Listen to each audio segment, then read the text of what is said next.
বন্ধুরা, আজকে রান্না করব পাবদা পোস্ত। পোস্তটাকে এই যে কাঁচা লঙ্কা আর পোস্ত বেটে নিয়েছি। তারপরে কড়াইতে তেল বসিয়ে দিয়েছি। এখন পাবদা মাছগুলো ভাজবো। এই যে বন্ধুরা, পাবদা মাছগুলো লবণ হলুদ দিয়ে ভালো করে মেখে নেব। মেখে নিয়ে অল্প অল্প করে ভাজবো। আজকে শুধু পোস্ত দিয়েই করবো বন্ধুরা পাবদা মাছটা, শস্য টস্য দেবো না। বন্ধুরা, আমার পাবদা মাছগুলো ভাজা হয়ে গেছে। সুন্দর করে ভাজা করে নিয়েছি আমি। এখন এই কড়াইতে যে তেলটা আছে এর মধ্যে একটু কালো জিরা ফোড়ন দিয়ে দেবো। একটু শুকনো লঙ্কা দিলাম, একটু কালো জিরা, কয়েকটা কাঁচা লঙ্কা,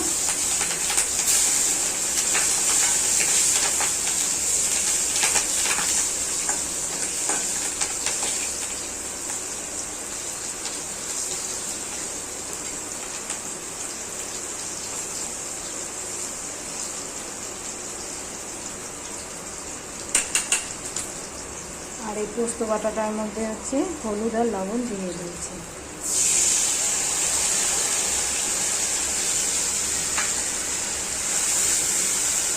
এখন এর মধ্যে একটু লাল লঙ্কা গুঁড়ো দেবো। পোস্ত বাটাটা দিয়ে দিয়েছি হলুদ লবণ দিয়ে। আর এখন একটু লাল লঙ্কার গুঁড়ো দেবো। একটু লাল লঙ্কার গুঁড়ো দেবো। এটাকে ভালো করে একটু কষাবো। যারা মিষ্টি খান তারা একটু মিষ্টিও দিতে পারেন বন্ধুরা। বন্ধুরা, একটু চিনি দিয়ে দেবো আর একটু গরম মশলা দেবো।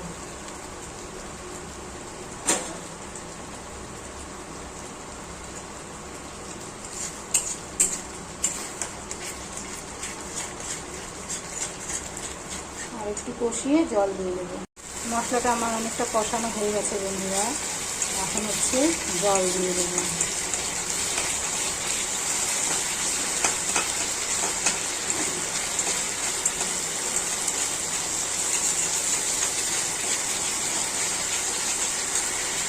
বন্ধুরা, ঝোলটা ফুটে গেছে।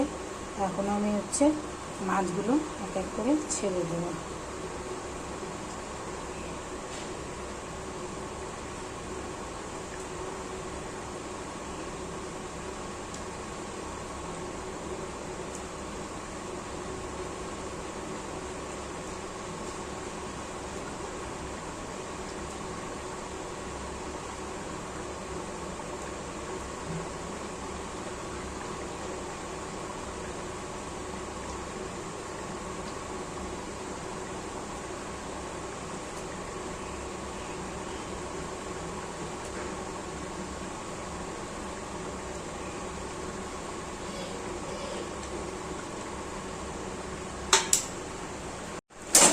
বন্ধুরা, এর উপর দিয়ে আমি একটু কাঁচা তেল ছড়িয়ে দেব।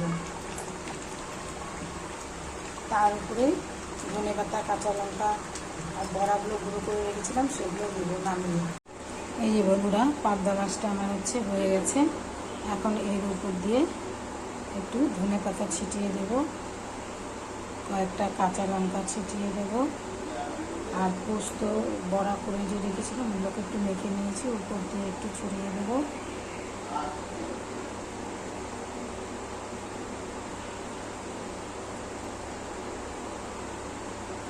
এই যে এইভাবে গুঁড়ো করে। এটা কিন্তু খেতে বন্ধুরা খুব সুন্দর টেস্টি হয়। আপনারা করে খাবেন, ভালো লাগলে লাইক শেয়ার কমেন্ট করবেন। একবার করে খাবেন। পোস্তর বড়াটা করে নিয়ে ওটাকে গুঁড়ো করে উপর দিয়ে গার্নিশের মতন করে দিয়ে দেবেন।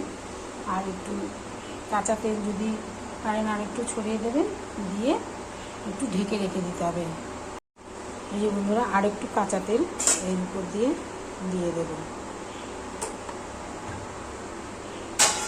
দিয়ে এই থালাটা দিয়ে ঢেকে রেখে দেবেন। সকলকে এইভাবে সার্ভ করুন বন্ধুরা।